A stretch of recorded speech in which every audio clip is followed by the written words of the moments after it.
I don't know how to phrase this. A lot of missionaries come out either seeming to expect the culture over there to be the same as American culture, or terrified of Dutch culture, and those are the extremes. And it doesn't have to be either way. Dutch culture is different. It is very different from American culture, but they appreciate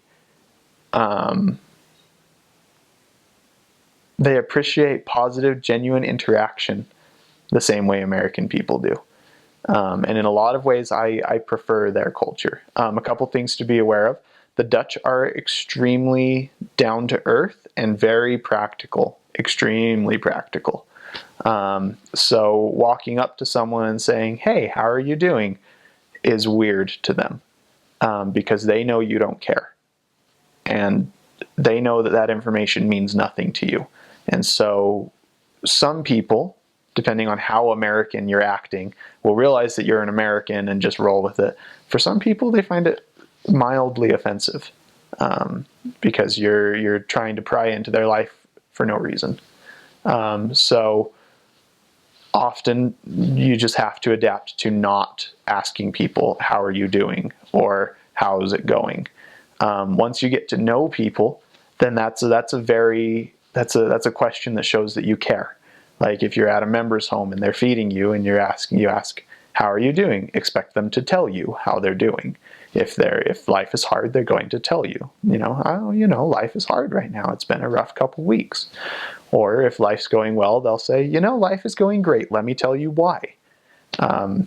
With the assumption being that you care and that you're actually going to take what they say and do something with it. Either use it in the conversation or find out how you can help them, or just they don't tell you things that you don't need to know.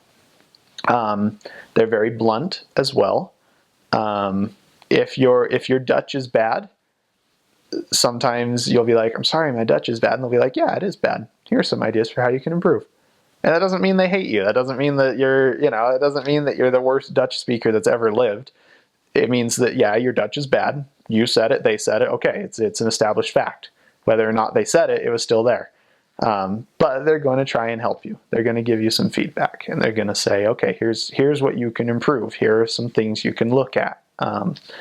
If you just remember that the Dutch are blunt and down to earth, nuchter is the word they use for it, which translates more to like sober or solemn, but it's really just like hyper practical. If you remember that'll just help. That'll just make the transition so much easier. More than anything else anyone could have told me, if they had just been like, the Dutch are super blunt and super down to earth, like unbelievably down to earth, then I would have been like, oh, and things would have made sense a lot faster. When you approach someone on the street, it really depends. How you do it depends on where you are. It's like the culture in Salt Lake City is not the same as the culture in St. George. The difference is you have to drive, hours and hours to get down to St. George. In the Netherlands, a 1-hour train ride will pull you into a totally different culture, a different dialect, a different way of going about things.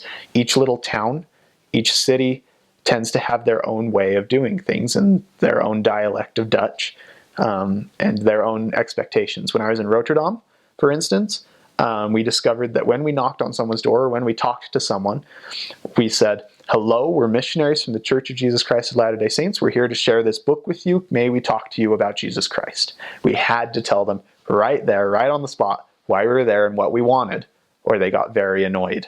Sometimes we would be like, "Hi, we're volunteers and we're asking people where they find happiness in their lives."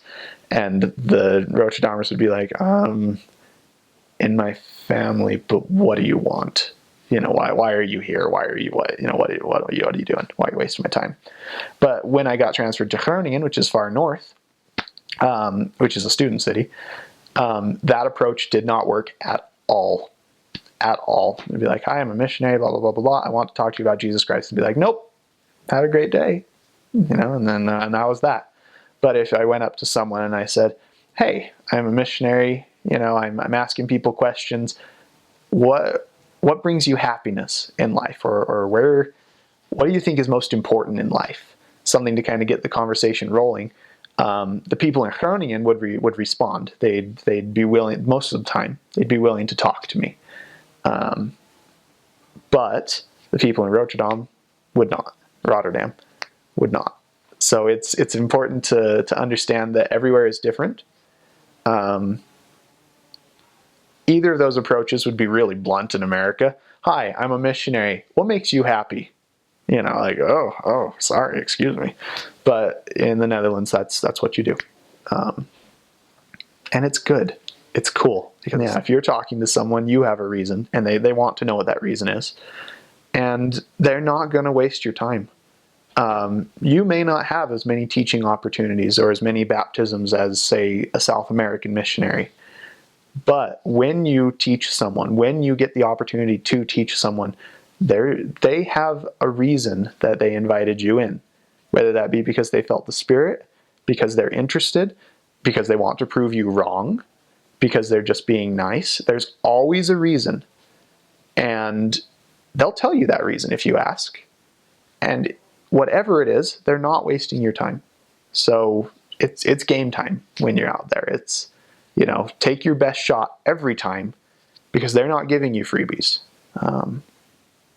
And they'll just shut you down if they're not interested. You can be like, hey, do you believe in God? And they'll be like, yeah. Do you believe God has a true church? Yeah. Do you believe it's on the earth? No. Well, we believe it's restored. That's awesome. Do you want to hear about it? No.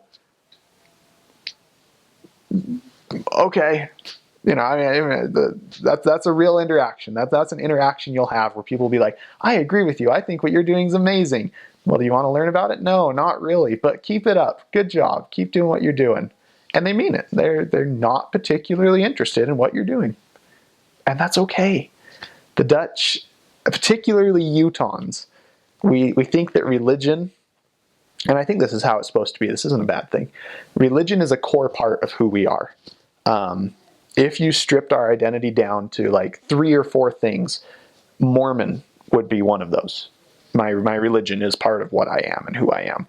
In the Netherlands, specifically, people who are not highly religious or incredibly involved in their church, it's not one of those 3 or 4 key things. It's not one of those key defining things that makes up who they are.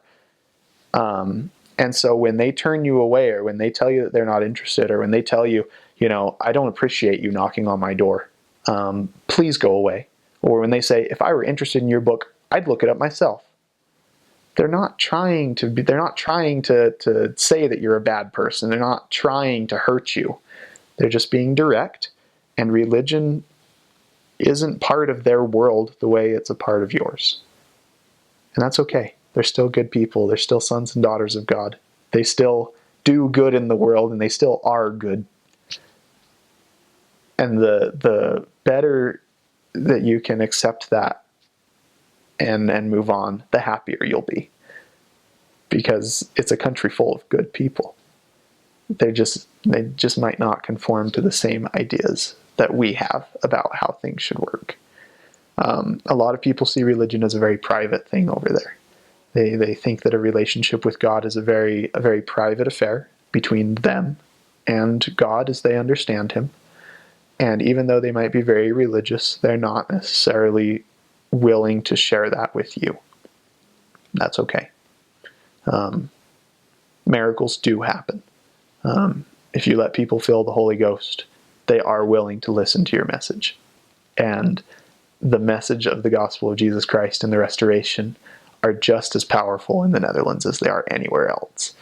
And when you share that Joseph Smith saw a column of light and those 2 personages, and when you share that he translated the Book of Mormon, and when you tell people the Book of Mormon is true, the Spirit will be there. And it'll tell them, and it'll tell you that what you're saying is true. And if they're open to it, it will change their life.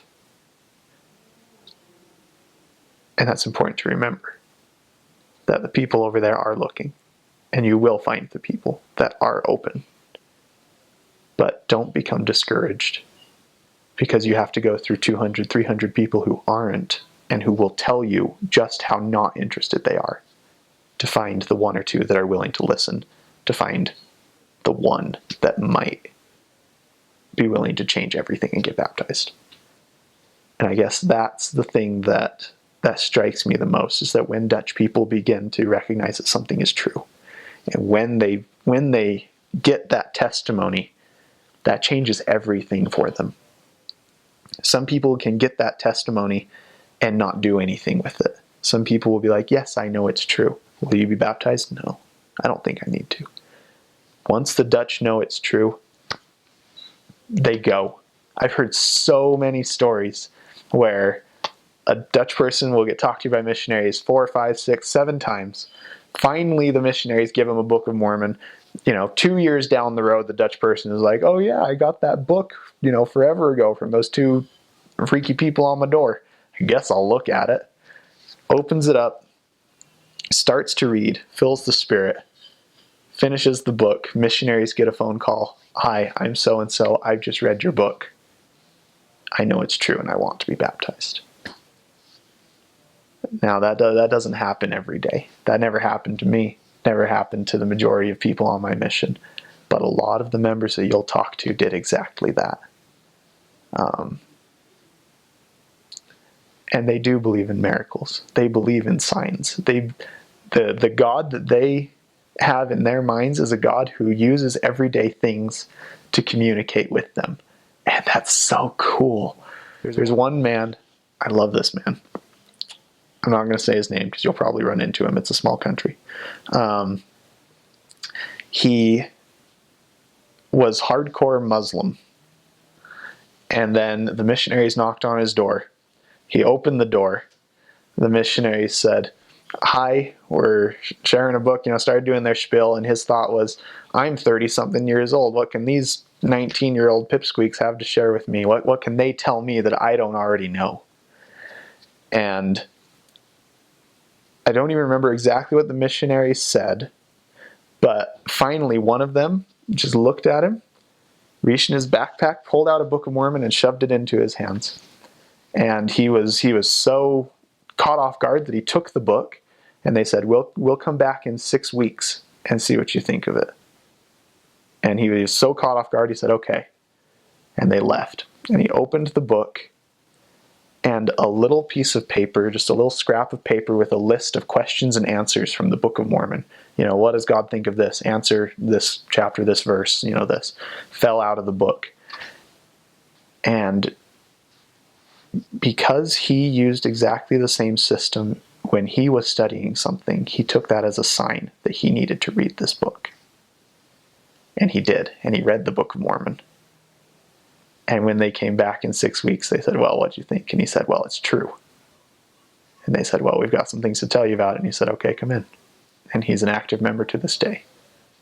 But the God that they worship is a God of daily miracles, of little miracles, of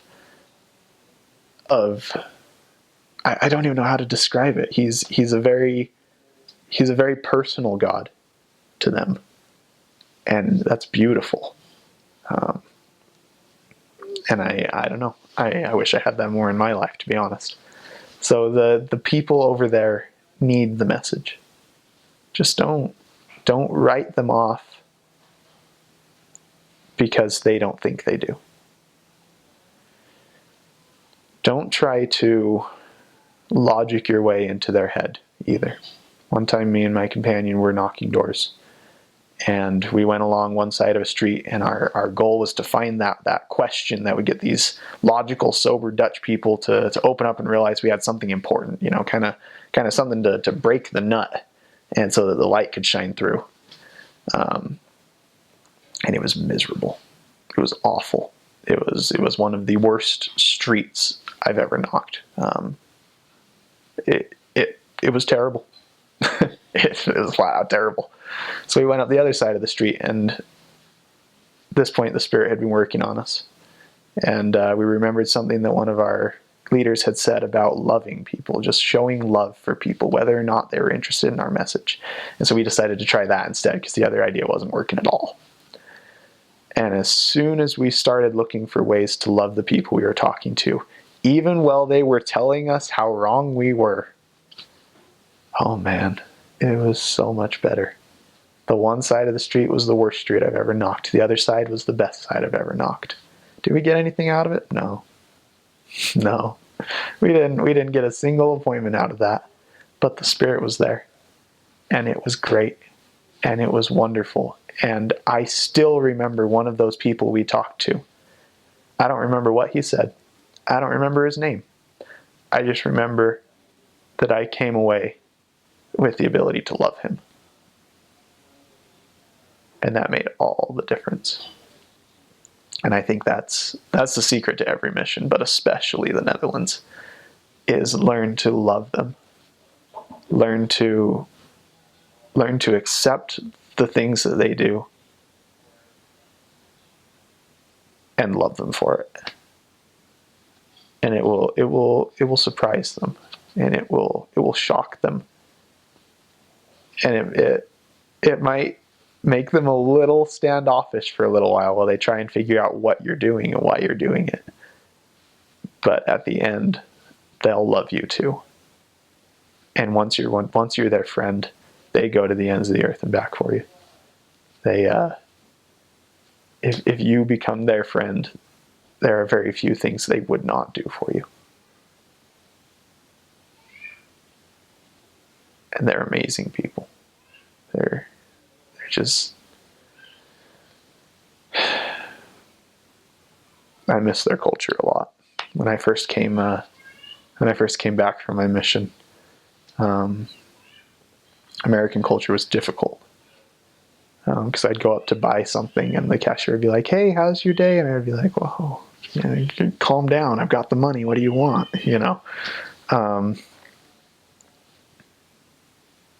But that's because I know that when my Dutch friends say, "Hey, how's your day?" what they're really asking is how are you? What can I do for you? Are you okay?